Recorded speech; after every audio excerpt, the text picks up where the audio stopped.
سلام دوستان، اومدم با ویدیویی از این دستگاه قبلا براتون فیلم گذاشتم. منتها اون موقع دستگاه قالباش باز بود و خراب بود، رفته برای تعمیر. اینجا الان موقع بستم براتون فیلم میگیرم که فرصت نشد فیلم میگم، دستم حسابی بند بود. آقام قالب رفت تعمیر اومده و بستش رو دستگاه و الحمدلله خوب داره کار میکنه. حالا اگر یادتون میاد کدوم دستگاه رو میگم، موتور گیربکس اگه بینی یادتون میاد یه ویدیو کوتاهی کم 40-50 ثانیه‌ای بود از باز بودن دستگاه براتون فیلم گرفتم. قسمت هم از قسمت گاردونای دستگاه، اگه دقت کنید گاردونای بالای دستگاه همه بازه به خاطر تناسب قطعی که تو قالبمون داریم. منظورشون قالبا بالا رو همه رو با گاردونای بالا همه رو باز کنیم. این محصولی هم که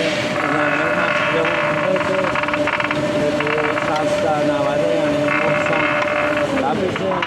6 سانتی پای بالا و 15 میلیمتر هم ارتفاع طول لبه هاشه.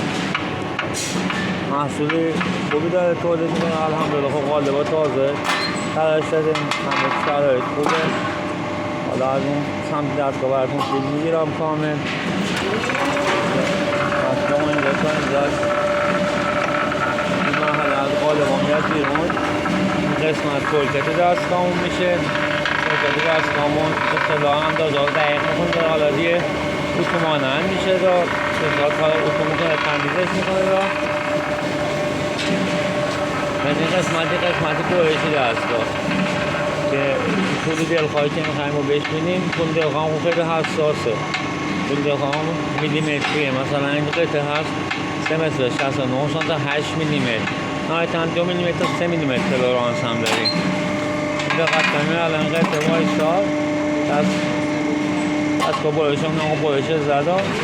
الان دقت کنید اون سمتی تیغ قطعه سمت جدا میشه تا بچه ها هستن که قطعه را برمیدارن میشینن کنار.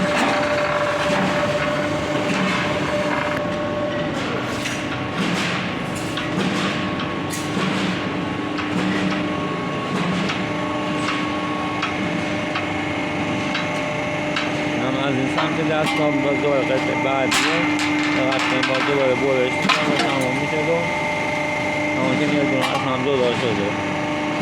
از یکی از قطعه پانچ میشه این وسط خاطر اون قطعه پانچ سیستم برشون آقا هیدرولیکه.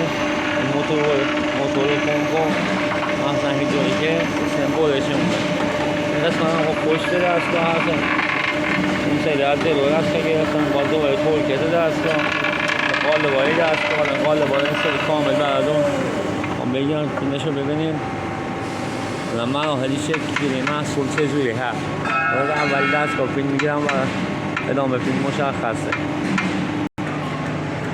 اولی دستگاه این برای صاف میاد داخل دستگاه. یه راه نماده اینجا خب 4 تا قلبک داره. به یک بگی به این قالبا هر کنون یه فرمی به این برق میده. دقت کنید من لبه هایی برق داره، لبه های پولونی برق داره یه شکل میگیره برای خودش و هر قالبه داره برای خودش این فرمو میده. که این قسمت این لبه های بیرونی برق خب کامل شده. باز میاد قالبه های بعدی وسط برق داره یه خطی میندازه. دقت کنید یعنی فرم بیرون وسط برق هم داریم قالبه. دقت کنید هرچی میاد جلو دهنه جمع‌تر میشه، جمع‌تر شده اینجا جمع‌تر اینجا که آخرین مرحله میشه از قالب میاد بیرون این داخل تولکتمون و تولکت صورتی اتو شده و خیلی تمیز میاد بیرون و میره برای برش. اینجا دیگه تقریبا این قسمت کار این قطعه تموم میشه.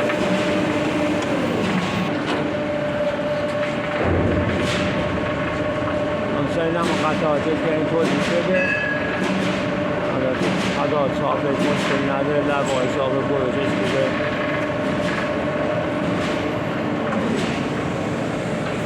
بغل مشخصه هم از بالا از همه کامل مشخصه.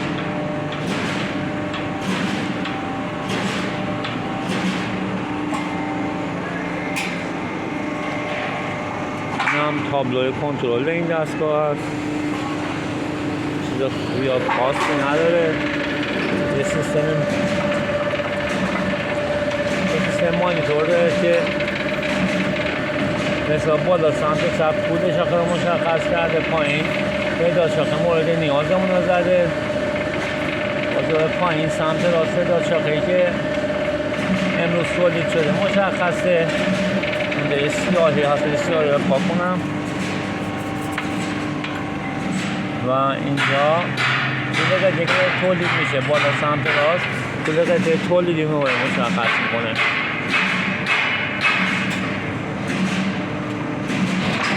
دقت کنید این الان برش خورد شد 0. باید این بالا سمت راستی برسه به عدد سمت چپی. تو این زمان دستگاه توقف میکنه، تیغ برش فرمان برش میگیره. حالا یک شبردون رو تصویر نگه بدن که متوجه شی منظورم چیه.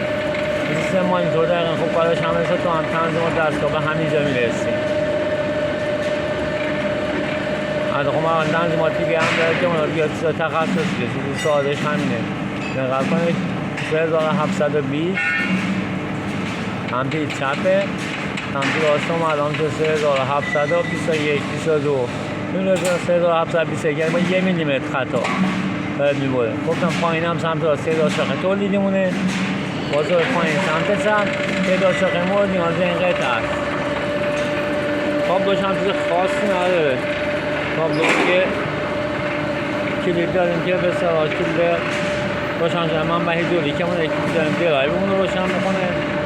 یه 4 ضرب داریم مال حرکت دستی است و دستی عقب و جلو و بالا و پایینه برش نه حرکت های دستی شست و خب بلوم هم داره. خب بلوم دستگاه کار نمیکنه، دستگاه یه نواخ کار کنه و یه امرجنسی اما این به مشکل خورده کسی بلد نبود ناشی بود حالا کلا اتفاق افتاد امرجنسی که این دستگاه وای میسه دیگه. هم دستگاه چیز خاصی نداره. این قسمت که اینجا اسم شکلی است برای اندازه گیری های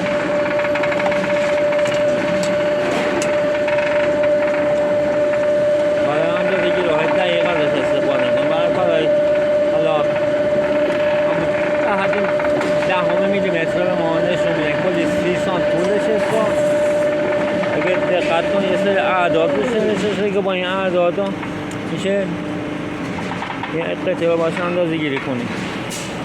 این موتور گیری بکشن که قبلا دیدین یه موتور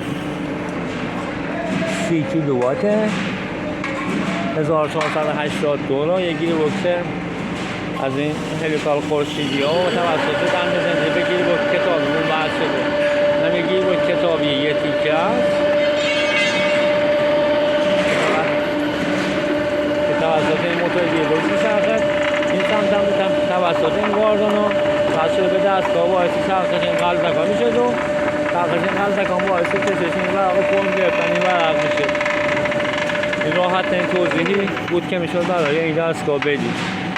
خصوصا یه قطعه هست دادن یه فیلم ازش میانن کسی این قطعه رو میشناسه چیه.